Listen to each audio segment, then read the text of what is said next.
Building 58 units ಕೊಟ್ಟಿದ್ವಿ. ಅದು ಒಂದು ವರ್ಷ ಆದ್ಮೇಲೆ ಜಾಸ್ತಿ ಆಗಬೇಕಿತ್ತು. ಅದೇ ನೋಡಿ, ಈಗ ಗೃಹ ಜ್ಯೋತಿದು 2,62,00,000 ಕನ್ಸ್ಯೂಮರ್ಸ್ ಇದ್ದಾರೆ. 62 ಕನ್ಸ್ಯೂಮರ್ ಅಂತ ಬಿಟ್ರೆ ಜನಸಂಖ್ಯೆ ಇದು ಮಾಡಿದ್ರೆ ಒಂದು ಕನ್ಸ್ಯೂಮರ್ ಜಾಸ್ತಿ, ಒಂದು ಮನೆಯಲ್ಲಿ ಜಾಸ್ತಿ ಜನ ಇರ್ತಾರೆ. ಅಷ್ಟು ಜನರಿಗೆ ನಾವು ಕೊಡ್ತಾ ಇದ್ದೀವಿ. ಇನ್ನು ಅದನ್ನು ರಿವೈಸ್ ಮಾಡಲಿಕ್ಕೆ ಈಗ ಬೇಡಿಕೆ ಬಂದುಬಿಟ್ರೆ ಅದನ್ನು ಮತ್ತೆ ನಾವು ತಗೊಂಡು ಹೋಗಿ ಕ್ಯಾಬಿನೆಟಲ್ಲಿ ಇಟ್ಬಿಟ್ಟು ಡಿಸ್ಕಸ್ ಮಾಡಬೇಕಾಗ್ತದೆ. ಬಟ್ ನಮ್ಮ ಪ್ರಕಾರ 58 ಯೂನಿಟೇ ಜಾಸ್ತಿ. ನಮ್ಮ ಆವ್ರೇಜ್ ಇರೋದು 50 ಯೂನಿಟ್. ನಮ್ಮ ಆವ್ರೇಜ್ ಕನ್ಸಂಪ್ಷನ್ ಒಬ್ಬರಿಗೆ 60. ಇದು ಎಲ್ಲರಿಗೂ ಕೊಡಲಿಕ್ಕಲ್ಲ, ನಾವು ಆರ್ಥಿಕವಾಗಿ ಯಾರು ಕಷ್ಟದಲ್ಲಿದ್ದಾರೆ ಅವರಿಗೆ ಶಕ್ತಿ ಕೊಡಲಿಕ್ಕೆ ಮಾಡ್ತಿದ್ದೀವಿ ಹೊರತು ಪ್ರತಿಯೊಬ್ಬರಿಗೂ ಫ್ರೀ ಕೊಡ್ತೀವಿ ಅಂತ ಹೇಳಲಿಲ್ಲ. ನಾವು 200 ಯೂನಿಟ್ವರೆಗೆ ಅದರಲ್ಲಿ ಸಮೇತ ಆವರೇಜ್ ಒಂದು ವರ್ಷ ತೆಗೆದುಬಿಟ್ಟು ಅದಕ್ಕೆ ಒಂದು 10% ಎಕ್ಸ್ಟ್ರಾ ಕೊಟ್ಟಿದ್ದೀವಿ. ಈಗಾಗಲೇ ಅದನ್ನೆಲ್ಲ ಮಾಡಿ ಕೊಡ್ತಾ ಇದ್ದೀವಿ. ಅಂದ್ರೆ ಹೊಸ ಬಿಲ್ಡಿಂಗ್ 58 ಯೂನಿಟ್ಸ್ ಕೊಟ್ರಿ, ಕಳೆದ ವರ್ಷ ಬಿಲ್ಡಿಂಗ್ ಇದ್ದವ್ರಿಗೆ ಈಗ ಜಾಸ್ತಿ ಯೂನಿಟ್ ಇದಾಗಿರುತ್ತೆ. ಅಂದ್ರೆ ಅಪ್ಡೇಟ್ ಮಾಡ್ಬೇಕಲ್ಲ ಸರ್, ಅಪ್ಡೇಟ್ ಆಗ್ತಾ ಇದೆ. ಅಪ್ಡೇಟ್ ಮಾಡ್ಬೇಕಾದ್ರೆ ಎಲ್ಲರೂ ಕೇಳ್ತಾರೆ. ಈಗ ಅಪ್ಡೇಟ್ ಮಾಡ್ಬೇಕಾದ್ರೆ ಪ್ರತಿಯೊಬ್ಬರು ಕೇಳ್ತಾರೆ. ಅದನ್ನ ಅಪ್ಡೇಟ್ ಮಾಡ್ಲಿಕ್ಕೆ ಆಗ್ತದೆ ನಾವೀಗ. ನಾವು ಇಷ್ಟು 10-12 ಸಾವಿರ ಕೋಟಿ ರೂಪಾಯಿ ಒಂದು ವರ್ಷಕ್ಕೆ ಕೊಡ್ತಾ ಇದ್ದೀವಿ. ಸುಮಾರು 2,62,00,000 ಕುಟುಂಬಗಳಿಗೆ ಕೊಡ್ತಾ ಇದ್ದೀವಿ. ಎಲ್ಲರೂ ಹ್ಯಾಪಿಯಾಗಿದ್ದಾರೆ. ಪ್ರತಿಯೊಂದು ನೀವು ಅಪ್ಡೇಟ್ ಮಾಡಬೇಕಾದ್ರೆ ಆ ಟೈಮ್ ಬರುವಾಗ ನಾವು ಅದನ್ನು ಇದು ಮಾಡ್ತೀವಿ. ಈಗ ನಮಗೆ ಕಂಪ್ಲೇಂಟ್ಸ್ ಯಾರ್ದು ಬರ್ತಾ ಇಲ್ಲ. ಇದು ಒಬ್ಬೊಬ್ಬರು ಕೇಳ್ತಾರೆ, ಪ್ರತಿಯೊಂದಕ್ಕೂ ಒಬ್ಬರು ಇರ್ತಾರೆ. ಬಟ್ ಜನರಲ್ ಆಗಿ ಎಲ್ಲರೂ ಹ್ಯಾಪಿಯಾಗಿದ್ದಾರೆ. ನೋಡಿ, ಗೃಹ ಜ್ಯೋತಿ ಆಗಲಿ ನಮ್ಮ ಎಲ್ಲ 5 ಗ್ಯಾರಂಟಿ ಪ್ರೋಗ್ರಾಮಿಂದ ಜನಕ್ಕೆ ಒಳ್ಳೆಯದಾಗಿದೆ. ಎಲ್ಲ ಧರ್ಮ ಜಾತಿಯವರಿಗೆ ಎಲ್ಲ ಇವರಿಗೆ ಆರ್ಥಿಕವಾಗಿ ಈಗ ಅದಕ್ಕೆ ಉದಾಹರಣೆ ಹೇಳೋದಾದರೆ, ನಾವು ಈ 5 ಪ್ರೋಗ್ರಾಮ್ ಕೊಟ್ಟುಬಿಟ್ಟು ಸುಮಾರು 55,000-60,000 ಕೊಡ್ತೀವಲ್ಲ, ಅದರಿಂದಾಗಿ ಜನರ ಈ ಪರ್ಚೇಸಿಂಗ್ ಪವರ್ ಜಾಸ್ತಿ ಆಗಿದೆ. ಅದರಿಂದ ಏನಾಗ್ತದೆ, ಎಕನಾಮಿ ಡೆವಲಪ್ ಆಗ್ತದೆ. ಜನ ಜಾಸ್ತಿ ಇವರು, ನಾವು ಕೊಡೋರು ಯಾರು ಮನೆಯಲ್ಲಿ ದುಡ್ಡು ಇದ್ರ ಸೇಫಲ್ಲಿ ಹಾಕಿ ಕೂಡೋದಿಲ್ಲ, ಅವರೆಲ್ಲ ಒಂದು ಖರ್ಚು ಮಾಡ್ತಾರೆ. ಅಷ್ಟರಲ್ಲಿ ಉತ್ಪಾದನೆ ಜಾಸ್ತಿ ಆಗ್ತದೆ. ಉತ್ಪಾದನೆ ಜಾಸ್ತಿ ಆದರೆ ನಮಗೆ ಎಂಪ್ಲಾಯ್ಮೆಂಟ್ ಜಾಸ್ತಿ ಆಗ್ತದೆ. ಈಗಾಗಲೇ ನಮ್ಮ ಕರ್ನಾಟಕ ರಾಜ್ಯ ಟ್ಯಾಕ್ಸ್ ಕೊಡೋದ್ರಲ್ಲಿ ನಂಬರ್ 2 ಇದೆ ಇಂಡಿಯಾ ದೇಶದಲ್ಲಿ. ಮಹಾರಾಷ್ಟ್ರ ಬಿಟ್ಟ ಮೇಲೆ ನಮ್ಮದೇ ನಂಬರ್ 2 ಇರೋದು. ಹಾಗೆ ಆರ್ಥಿಕವಾಗಿ ನಮಗೆ ಒಳ್ಳೆಯದಾಗಿದೆ. ನಮ್ಮ ತೊಂದರೆ ಏನಾಗಿದೆ, ಎಲ್ಲ GST ಮಾಡಿ ಕೊಡ್ತಾ ಇದ್ದೀವಿ. 4,20,000 ಕೋಟಿ ರೂಪಾಯಿ ಕೊಡ್ತಾ ಇದ್ದೀವಿ. ನಮಗೆ ಹಿಂದೆ ಬರೋದು ಬರೀ 55,000-60,000 ಬರ್ತದೆ ಅಷ್ಟೇ. ಅದರಿಂದ ಸ್ವಲ್ಪ ತೊಂದರೆ ಆಗಿದೆ. ನಾವು ಕೊಡುವ GSTಗೆ ಕೇಂದ್ರ ಸರ್ಕಾರದವರು ಹೆಚ್ಚು ಸ್ವಲ್ಪ ಜಾಸ್ತಿ ಕೊಟ್ಟರೆ ನಮಗೂ ಪ್ರಯೋಜನ ಆಗ್ತಿತ್ತು. ಅದಕ್ಕೆ ನಾವು ಬೇಡಿಕೆ ಇಡ್ತಾ ಇದ್ದೀವಿ. ನೀವು ಬೇರೆಯವ್ರಿಗೆ ಕೊಡಿ, UP ಬಿಹಾರದವ್ರಿಗೆ ಕೊಡಿ, ಬೇಡ ಅಂತ ಹೇಳೋದಿಲ್ಲ. ಆದರೆ ನಾವು ಕೊಡುವುದಕ್ಕೆ ಏನು ಟ್ಯಾಕ್ಸ್ ನಾವು ಕೊಡ್ತಾ ಇದ್ದೀವಲ್ಲ, ಅದಕ್ಕೆ ಸರಿಯಾದ ರೀತಿಯಲ್ಲಿ ನಮಗೆ ವಾಪಸ್ ಕೊಡಿ ಅಂತ ಕೇಳ್ತಾರೆ. ನೋಡಿ, ದರ ರೇಟ್ ಮಾಡೋದು ನಾವಲ್ಲ. ದರ ರೇಟ್ ಮಾಡೋದು ಅಂದ್ಬಿಟ್ರೆ KERC ಅವರಿದ್ದಾರೆ. KERC ಅವರು ಅದನ್ನು ನಾವು ನಮ್ಮ ಎಸ್ಕಾಮಿಂದ ಸಬ್ಮಿಟ್ ಮಾಡ್ತಾರೆ. ಅದಕ್ಕೆ ಕಾನ್ಸ್ಟಿಟ್ಯೂಷನಲ್ ಬಾಡಿ ಮಾಡಿಟ್ಟಿದ್ದಾರೆ. ಅವರು ಏನು ನಿರ್ಧಾರ ತಗೊಳ್ತಾರೆ ಅಂದ್ಬಿಟ್ಟು ಕಳೆದ ವರ್ಷ ಮಾಡಲೇ ಇಲ್ಲ. ನಾವು ಮಾಡಬೇಕಂತ ಹೇಳಿ ಕೊಟ್ಟರು ಮಾಡಲಿಲ್ಲ. ಅವರೆಲ್ಲ ಅದಕ್ಕೆಲ್ಲ ಕರೀತಾರೆ, ಎಲ್ಲ ಪಬ್ಲಿಕ್ಕು ಬೇರೆ ಬೇರೆಯವ್ರನ್ನ ಇಂಟ್ರಾಕ್ಟ್ ಮಾಡಿಬಿಟ್ಟು ಮಾಡ್ತಾರೆ. ಅದನ್ನು ಇಂಟ್ರಾಕ್ಟ್ ಮಾಡಿ ಮಾಡ್ತಾರೆ.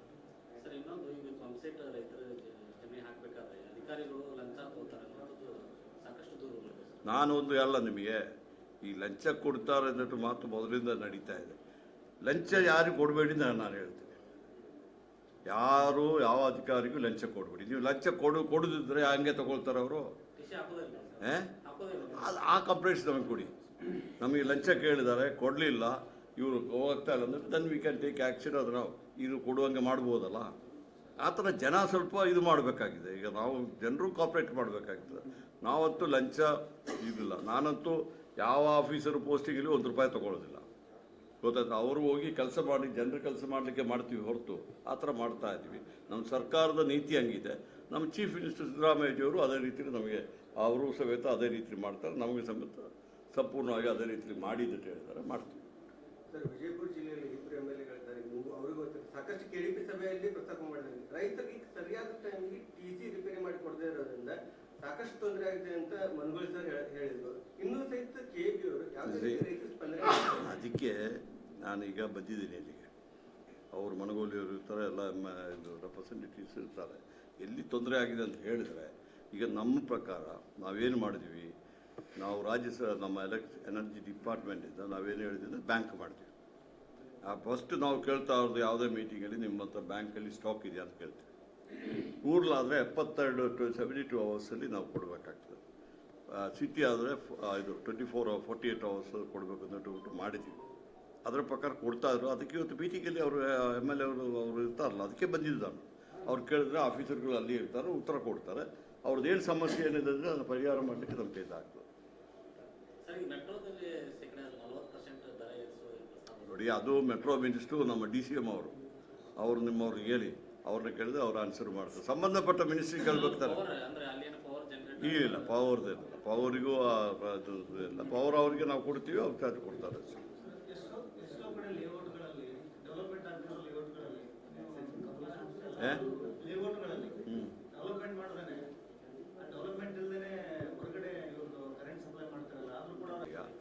ಯಾರ್ದು ಅಪ್ರೂವ್ ಆಗದಿದ್ದರೆ ಅವರಿಗೆ ಇದು ಎಲೆಕ್ಟ್ರಿಸಿಟಿ ಕನೆಕ್ಷನ್ ಕೊಡಬೇಡಿ ಅಂತ ತೀರ್ಮಾನ ತಗೊಳ್ತಾ ಇದ್ದೀವಿ. ವಾಟರ್ ಕನೆಕ್ಷನ್ ಕೊಡಬೇಡಿ, ಎಲೆಕ್ಟ್ರಿಸಿಟಿ ಕನೆಕ್ಷನ್ ಕೊಡಬೇಡಿ, ಅದು ಬಂದುಬಿಟ್ಟು ಅದರ ಪ್ರಕಾರ ಮಾಡ್ತಾರೆ. ಕ್ಯಾಶ್ ವಸೂಲಿ ನಾನು ಹೇಳಿದಿಲ್ಲ ನಿಮಗೆ. ಕ್ಯಾಶ್ ಸ್ವಲ್ಪ ನಿಮಗೆ ಜಾಸ್ತಿ ಕ್ಯಾಶ್ ಇದ್ದು ಬಿಟ್ಟರೆ ನೀವು ತಗೊಂಡು ಯಾರಿಗೆ ಕೊಟ್ಟುಬಿಟ್ರೆ ನಾವು ಹೋಗಿ ನಿಲ್ಲಿಕ್ಕಾಗ್ತದೆ. ಕೊಡಬೇಡಿ, ನೀವು ಯಾಕೆ ಕೊಡಬೇಕು? ನೀವು ಕೊಡಬೇಡಿ ಅಂತ ಹೇಳ್ತಾ ಇದ್ದೀವಿ ನಾವು. ಯಾರಾದರೂ ನಿಮಗೆ ಕೊಡದೇ ಇದ್ದರೆ ಕಾನೂನಿನ ಪ್ರಕಾರ, ಯಾರು ಕಾನೂನು ಬಾಹಿರವಾಗಿ ಮಾಡ್ತಾರೆ ಅಂಥವರು ದುಡ್ಡು ಕೊಡೋದು. ಕಾನೂನು ಪ್ರಕಾರ ಇರೋರು ಯಾಕೆ ದುಡ್ಡು ಕೊಡ್ತಾರೆ?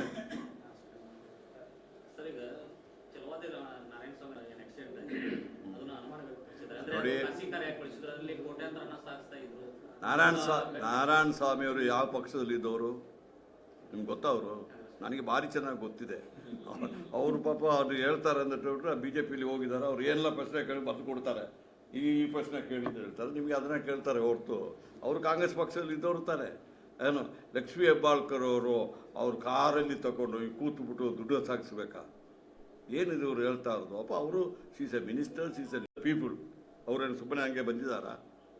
ಆ ಥರದ್ದೆಲ್ಲ.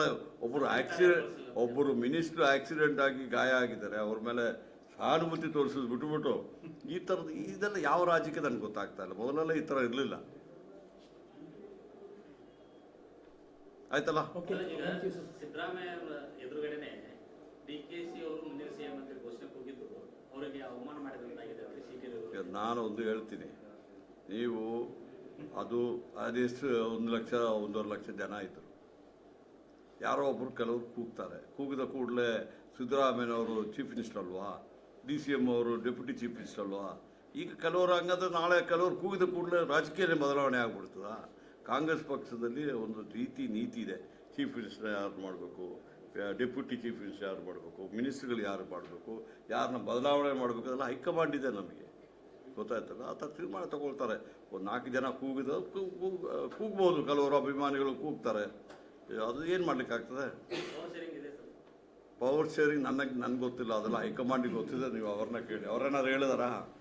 ಹೈಕಮಾಂಡ್ ಅವರು ಆಗಾಗ ಬರ್ತಾ ಇರ್ತಾರಲ್ಲ, ನೀವು ಅವ್ರನ್ನೇ ಕೇಳಬೇಕಾಗಿತ್ತು. ಸುರ್ಜೇವಾಲಾ ಅವರು ಬರ್ತಾರೆ, ನಿನ್ನೆ ನಮ್ಮ ಖರ್ಗೆಜಿಯವರು ಇದ್ದರು, ಇಲ್ಲಿ ವೇಣುಗೋಪಾಲ್ ಅವರು ಇದ್ದರು, ನೀವು ಅವ್ರನ್ನ ಕೇಳಬೇಕಾಗಿತ್ತು. ಹೌದು, ತ್ಯಾಗ ಮನೋಭಾವ ಕಾಂಗ್ರೆಸ್ಸಲ್ಲಿ ಮೊದಲಿಂದ ಇದೆ. ಕಾಂಗ್ರೆಸ್ ಅವರು ಸ್ವಾತಂತ್ರ್ಯ ಹೋರಾಟದಲ್ಲಿ ಹೋರಾಟ ಮಾಡಿದಾಗ ಅಧಿಕಾರಕ್ಕೆ ಬರ್ತದೆ, ಬ್ರಿಟಿಷರು ಹೋಗ್ತಾರೆ ಅಂದರೆ ಹೋರಾಟ ಮಾಡಲಿಲ್ಲ. ಸಾಕಷ್ಟು ಜನ ಬಲಿದಾನ ಮಾಡಿದ್ದಾರೆ. ಈಗ ಅದೆಲ್ಲ ತ್ಯಾಗ ಮಾಡಲಿಲ್ವಾ? ಇಂದಿರಾ ಗಾಂಧಿಯವರು ತ್ಯಾಗ ಮಾಡಲಿಲ್ವಾ? ರಾಜೀವ್ ಗಾಂಧಿಯವರು ದೇಶಕ್ಕೆ ಹೋಗಿ ಮಾಡಲಿಲ್ವಾ? ಸೋನಿಯಾ ಗಾಂಧಿಯವರು ಪ್ರೈಮ್ ಮಿನಿಸ್ಟರ್ಶಿಪ್ಪೇ ಬಿಟ್ಕೊಡ್ಲಿಲ್ವಾ? ನಮ್ಮ ತ್ಯಾಗ ನಮ್ಮ ಪರಂಪರೆಯಲ್ಲೇ ಇದೆ ಕಾಂಗ್ರೆಸ್, ಗೊತ್ತಾಯ್ತಲ್ಲ? ಅದೇನು ತ್ಯಾಗ ಮಾಡಲೇಬೇಕಾಗುತ್ತೆ. ನೋಡಿ, ಬದಲಾವಣೆ ಆಗ್ತದೆ. ನಿಮಗೆ ನಾನು ಅದೇ ಎಲ್ಲ ಕಡೆ ಹೇಳ್ತಾ ಇದ್ದೀನಿ, ನಿಮಗೆ ಮಾಧ್ಯಮದವರಿಗೆ ನಿಮ್ಮ ತಪ್ಪಲ್ಲ ಅದು. ನಿಮಗೇನಾಗ್ಬಿಟ್ಟಿದೆ ಅಂದ್ಬಿಟ್ರೆ, ಮೊದಲು ದೂರದರ್ಶನದಲ್ಲಿ 3 ಸತಿ ನ್ಯೂಸ್ ಬರ್ತಾ ಇತ್ತು. ಬೆಳಗ್ಗೆ ಒಂದು ಸತಿ, ಮಧ್ಯಾಹ್ನ ಒಂದು ಸತಿ, ಸಾಯಂಕಾಲ ಒಂದು ಸತಿ. ಈಗ ನಿಮಗೆ ಗಂಟೆಗೆ ಬ್ರೇಕಿಂಗ್ ನ್ಯೂಸ್ ಬೇಕಲ್ಲ, ನಿಮಗೆ ಎಲ್ಲಿಂದ ಸಿಗ್ತದೆ? ಅದಕ್ಕೆ ನೀವು ನಾನು ಎಷ್ಟೇ ಮಾತಾಡಲಿ ನೀವು ಹಾಕೋದಿಲ್ಲ. ನೀವು ನನಗೆ ಆಗಾಗ ಈ ಕ್ವಶನ್ ಹಾಕ್ಬಿಟ್ಟು ಯಾವುದಾದ್ರು ಒಂದು ಕಾಂಟ್ರವರ್ಸಿ ಬಂದುಬಿಟ್ರೆ ಇಮ್ಮಿಡಿಯೇಟ್ ನಾಳೆ ಬೆಳಗ್ಗೆ ಬ್ರೇಕಿಂಗ್ ಈಗಲೇ ಶುರು ಮಾಡ್ತಾರೆ, ಬ್ರೇಕಿಂಗ್ ನ್ಯೂಸ್ ಮಾಡಲಿಕ್ಕೆ. ಅದಕ್ಕೆ ಪ್ರಯತ್ನ ಮಾಡ್ತಿದ್ರೆ ಪಾಪ ನಿಮ್ಮ ತಪ್ಪೇನಿಲ್ಲ, ನಿಮ್ಗೆ ಆಗಬೇಕಲ್ಲ ಇದು ನ್ಯೂಸ್ ಬರಬೇಕು. ನಾನೇನು ನಿಮ್ಮದು ಮಾಡ್ತಾ ಇಲ್ಲ.